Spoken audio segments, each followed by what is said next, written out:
Hi everybody, Susan Graw here. I hope you're having a great day. I want to talk to you about spiritual boundaries and empaths. Not just spiritual boundaries, but actually I want to talk to you about human boundaries. So boundaries are set not for the other person, they're for you. Boundaries are not about saying, I'm not going to let you treat me like that, because they're going to. That's what people who cross boundaries do. That's why you have to set a boundary. And as an empath, we don't recognize that. So we're busy running around trying to figure out, how do I get them to understand that I don't want to be treated this way? So the goal in a boundary setting is to decide, what are you going to do when they do X, Y, and Z? So if someone's calling you on the phone and every time they call you, they're getting in your face, it's time for you to say, listen, this isn't about love, but I'm not going to accept this in my life today, and I'm going to hang up when you talk to me that way. They're going to go off. You hang up. And you do it kindly. You can say, I love you, and hang up. And then when they call you back and go, how dare you hang up on me? You hang up again. I love you, and you hang up. Everything you do with love, because you're an empath, and if you don't do it, anything you do out of anger, you will regret as an empath. So it's very important that you do this with love and light. They call again. Most of the time, by that time, they're going, don't hang up, don't hang up, don't hang up. You've just taught them a boundary. You've just taught them how to treat you.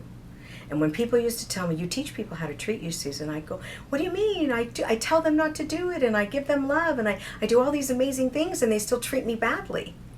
And they started to explain to me what I'm telling you right now. And so for years I've been working in that direction. I'm not perfect at it, let me tell you. I get tripped up. But the goal is to teach people how to treat you by setting those boundaries. Now, that is a physical boundary. So what I want you to do, if you have someone in your life that keeps crossing these boundaries, is I want you to decide, what am I going to do when they cross them? That's it. And then you do it every single time.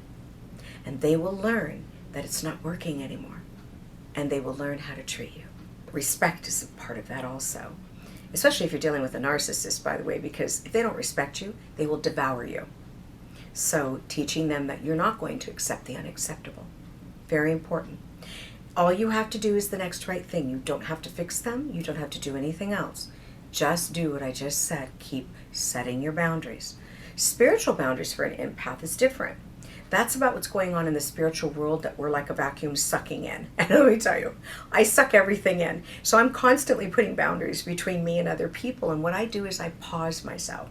You may not see me pause, but it's almost like a little shield comes up. Pause, Susan. And when I do that, I know that I'm now in a state of protection. And then I'm asking Spirit, tell me what I'm dealing with right now. Tell me what I need to say, how I need to behave. Give me a sign of what I need to do different. Maybe that sign will be I need to walk away. Maybe that sign will be that I need to just smile. One of my favorite terms, you may be right, I'll have to think about that, and I'll get back to you. And they normally say, I know I'm right. And I say, you may be. And that's it.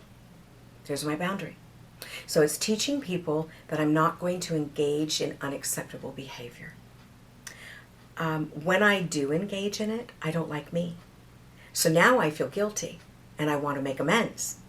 And I have been victimized. I'm being victimized for being a victim. And then I'm making the amends because I feel guilty because I was rude. And that's how the empath lives. So it's really important that you learn what boundaries are and what they look like and how to protect yourself. Also, when I get up in the morning, I ground myself first, then I say, Spirit is present. Who do I want to be today? I want to be loving, kind, set boundaries, etc., etc.